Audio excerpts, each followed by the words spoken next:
Si Jésus a apporté le pardon total pour tous nos péchés, pourquoi les chrétiens continuent d'aller demander pardon ou de demander pardon à Dieu? Ça, c'est une question, mais c'est une très belle question. La majorité de ceux qui s'appellent chrétiens ne réalisent pas ce que Jésus-Christ a fait pour eux à la croix de Golgotha. Tu vas voir des chrétiens, tu vas leur demander si tu es saint. Non, je ne suis pas saint, je suis pécheur. Pécheur, ce n'est pas une action, c'est une nature. Donc, le sorcier qui n'a pas accepté le Seigneur Jésus-Christ, il est comment? Il est pécheur. Donc, moi, je n'ai pas accepté Jésus-Christ. Je suis pécheur. Toi, tu as accepté le Seigneur Jésus-Christ, tu es encore pécheur.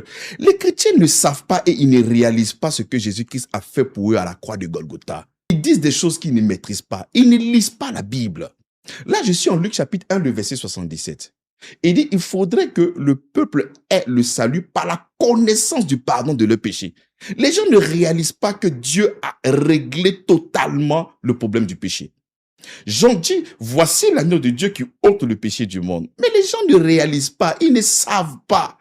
Tu vois pas des gens, ils disent sont pécheurs et puis ils disent sont enfants de Dieu. Mais c'est comme si tu es en train de dire que tu as deux pères. Parce que celui qui est enfant de Dieu n'est pas pécheur, il est saint. Parce que Dieu, il est saint. Et Dieu ne pourra que faire des enfants qui sont comment? Mais qui sont saints. Ils disent en réalité qu'ils ont le pardon des péchés en Jésus-Christ, mais ils ne réalisent pas ce qu'ils proclament, ils ne réalisent pas ce qu'ils disent. Parce que quand tu finis de dire que Jésus-Christ a pardonné tous mes péchés à la croix de Golgotha, et tu leur demandes, ils disent encore ils sont pécheurs. Dis-moi, mon frère, il a pardonné, ou bien il n'a pas pardonné? Non, vous savez, puisque nous sommes sur la terre, mais on continue de pécher. Donc, je comprends en réalité qu'ils ne savent pas comment le Seigneur, dans son tribunal, règle le péché des gens.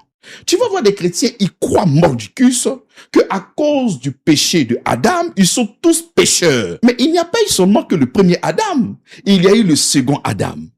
La Bible déclare que c'est par la désobéissance du premier homme que le péché est rentré. Mais quand Jésus-Christ est venu, lui, au lieu de désobéir, il a obéi. Donc, si la désobéissance de Adam a impacté la nation tout entière, mais est l'obéissance de Christ.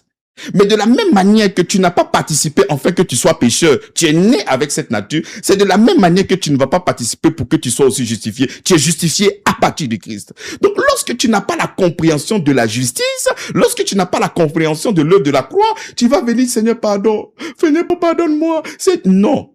Le pardon du péché ne s'accorde pas par le verbiage. La Bible dit, sans infusion de sang, il n'y a point de pardon pour le péché. Donc ça veut dire que pour qu'il y ait pardon de péché, il faudrait qu'il y ait infusion. Mais quelle infusion?